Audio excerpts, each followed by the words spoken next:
विधानसभेची रणधुमाळी तर त्या संदर्भातल्या टॉप 9 बातम्या। राज ठाकरेंच्या उपस्थितीमध्ये उद्या मनसेचा जाहीरनामा प्रसिद्ध होणार। वांद्र्याच्या MIG क्लबमध्ये उद्या सकाळी 10 वाजता जाहीरनामा प्रकाशनाचा हा सोहळा। शेतकऱ्यांची पूर्ण कर्जमाफी करणार, शेतकऱ्यांचा 7/12 कोरा करणार। मूर्तिजापूरमधील सभेत उपमुख्यमंत्री देवेंद्र फडणवीस यांची शेतकऱ्यांसाठी मोठी घोषणा।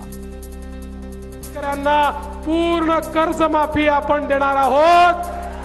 शेतकऱ्यांचा 7/12 करूया कोरा कोरा कोरा कोरा 7/12 शेतकऱ्यांचा करण्याचा निर्णय आपल्या सरकारने घेतलेला आहे। देवाभाऊ कॉपी करून पास झाले, 2 पक्ष फोडून DCM झाले। सुप्रिया सुळेंची फडणवीसांवर टीका आहे, तर लोकसभेत लोकांनीच दणका दिल्यावर मी लाडकी बहीण आज झाली। नाव न घेता सुप्रिया सुळेंचा अजितदादांवर निशाणा। विधानसभा निवडणुकीसाठी भाजपचं माझा बूथ सर्वात मजबूत अभियान, तर पंतप्रधान नरेंद्र मोदी 1 लाखापेक्षा अधिक बूथ प्रमुखांशी 16 नोव्हेंबरला संवाद साधतील। कार्यकर्त्यांशी संवाद साधण्यासाठी उत्सुक असल्याचं मोदींचं ट्विट।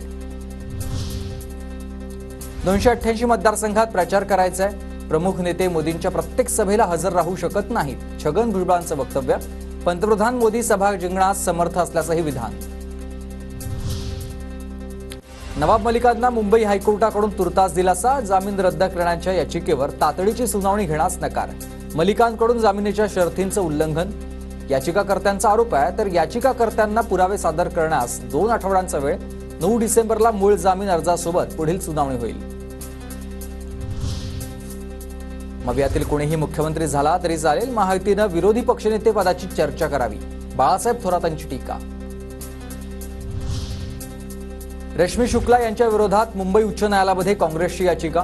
रश्मी शुक्ला यांना पुन्हा सेवेत घेतलं जाऊ नये अशी मागणी आहे। निवडणूक आयोगाचे रश्मी शुक्ला यांना पदावरून काढून टाकण्याचे आदेश असतानाच शुक्ला यांना सक्तीच्या रजेवर का पाठवलं असाही सवाल।